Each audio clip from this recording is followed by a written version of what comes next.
I now have the pleasure of introducing Seth Klein. He's the director of the Canadian Centre for Policy Alternatives, BC office.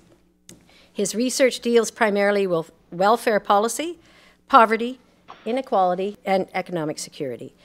He is also the co-chair of the BC Poverty Reduction Coalition, an advisory member for the Columbia Institute Centre for Civic Governance, a board member of the Canada Without Poverty Advocacy Network, and an advisor instructor for Next Up, a leadership program for young people committed to social and environmental justice. Growth itself, as understood as GDP, in my view is, it's an equation, that one that we all learn at the beginning of Economics 100 of C plus I plus G plus X minus M. And when I look at that equation, and when I think in particular about what is going to be involved in rising to the challenge of confronting climate change, I think that where we're headed is a world where we are going to see indeed a significant reduction in C, in consumption, less consumer spending on useless things, a great deal of redistribution within that. I think we're looking at a reduction in net exports as we replace GHG generating trade with more local production, a kind of relocalization of the economy. But I suspect that we are looking at an increase in investment as the private sector spends on new technologies and capital equipment that's necessary to tackle climate change. And I think we're looking at a substantial increase in G, in the role of government, as government spends more on meeting our core needs together and on various GHG reduction measures like building retrofits and public transit improvements and intercity high-speed rail and so on. And overall, the net impact on GDP may yet be positive for a few decades. Maybe it isn't, maybe it is, we don't know, and maybe that doesn't matter at this point.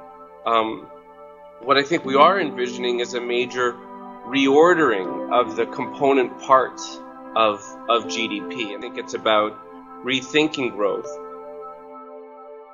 I have to confess that I think that the focus on degrowth is sometimes a bit of a distraction. That degrowth itself isn't a goal. It's possibly an outcome, and then again, possibly not. But with respect to political culture, I think it's a bit too abstract and too confusing and too anxiety-causing. Whereas I think what we need to be focused on is what we really want and what we really mean, which is a focus on ecological limits, on reducing greenhouse gases, on social justice, on well-being, on quality of life, on deconsumption, which is different from degrowth, on inequality and redistribution, and of course, on reducing material throughput.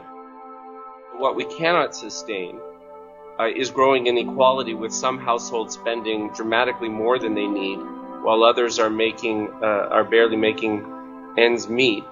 And I think, and this is where I think the question of government and taxation comes into this, when we ask ourselves what's driving this compulsion on so many of our parts to work more, earn more money, etc., etc., well, how much of that is driven by this need that we feel, that emerging from an economic insecurity, to save enough for our own retirement, to save for our kids' post-secondary education, to cover our childcare expenses?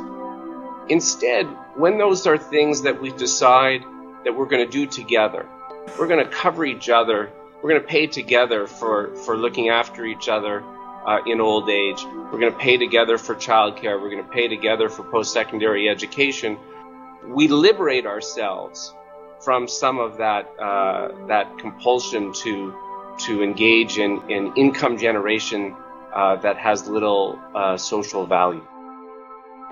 Ultimately, I think what we want is to move politically and culturally to a place where we're no longer assessing the performance of our governments based on how they perform on GDP, but rather assessing our governments based on their performance on how they do on the measures that actually capture what's important to us, whether that's the genuine progress indicator or some other indicator of well-being or happiness.